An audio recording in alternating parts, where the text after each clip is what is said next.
Justice is one of those things that people talk about all the time without really being specific about what they mean. Activists talk about economic justice, police and lawyers talk about criminal justice, parents, teachers, and students talk about justice a lot too, though they may never use that word. When there's a fight on the playground or you get a grade you think you don't deserve, we find ourselves talking about what's fair. And that is talking about justice. And we think we know what it is, but we probably don't, or at least we don't agree. Is justice about equality, fairness, getting what we deserve, or getting what we need? Sometimes we talk about balancing the scales of justice. This goes back to an ancient Greek understanding of justice as harmony. In this view, a just society is one in which everyone fulfills their roles so that society runs smoothly. In that case, violating your place in the social order, even if it's a place you don't want to hold, is considered unjust. Other times, justice has been understood in a more utilitarian way, where a just society is one that tries to increase the overall quality of life for its citizens. And for a political libertarian, a just society is simply one that allows its citizens to be maximally free. So which is it? Is justice buying a meal for someone in need? Is it sending a criminal to jail? Is it doling out rewards and punishments based on merit? The reason people talk about justice all the time is that it's one of the most fundamental social, ethical, and moral principles we deal with every day. And in the end,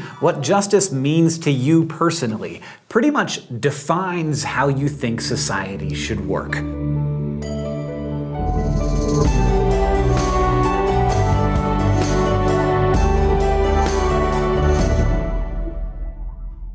You might have already noticed this, but when people talk about justice, a lot of the time they're really talking about stuff. Like, who has more stuff, whether that's money, food, or access to services like healthcare and sanitation. Who gets to decide who gets what, and on what basis? The area of moral philosophy that considers these questions is known as distributive justice, and there are many different schools of thought here. For example, some people believe that everyone should get the same kind and amount of stuff, no matter what.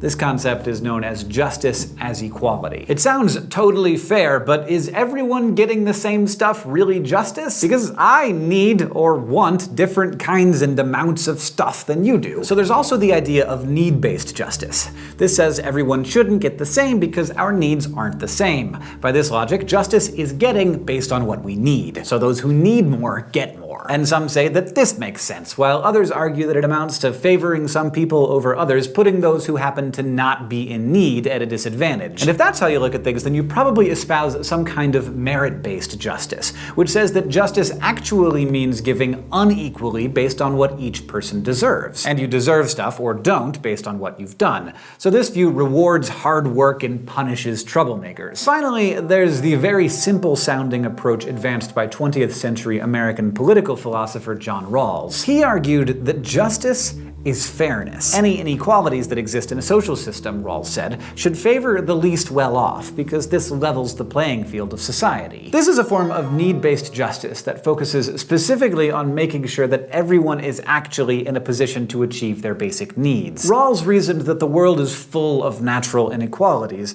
Think of all the things we talked about when we discussed moral luck. A lot of factors that will shape your life are totally out of your control. So Rawls' sense of justice means correcting for those disadvantages that are beyond our control. Once again, there are some who argue that justice is fairness is actually unfair to those who have gotten the most, either through hard work or because they happened to win life's natural lottery. 20th century American philosopher Robert Nozick disagreed with Rawls' idea that justice is fairness. And to demonstrate why, he posed a thought experiment about professional basketball, which we will explore in the thought bubble with some flash philosophy. Wilt Chamberlain was a wildly popular basketball player when Nozick created this example, so Nozick said, what if Chamberlain, probably the most famous athlete of his day, decided that he'd only play under certain conditions? Suppose that Chamberlain decides that tickets for games he plays in should cost 25 cents more than games he doesn't play in. And what's more, Chamberlain will be paid $100,000 more than the other players. Now, Chamberlain is really popular, so everyone knows that more people will show up to see a game he's playing in, even if the tickets cost more. Since he is the draw, isn't he entitled to ask for more money than his teammates? Nozick argued that we can't and shouldn't try to even out the naturally uneven playing field here. Sure, we start out with unequal amounts of stuff, but Nozick said we're each entitled to the stuff we have, provided we didn't steal it or otherwise obtain it unjustly. So if you're the world's most famous basketball player, you are entitled to have and want more stuff, even if others don't have it. If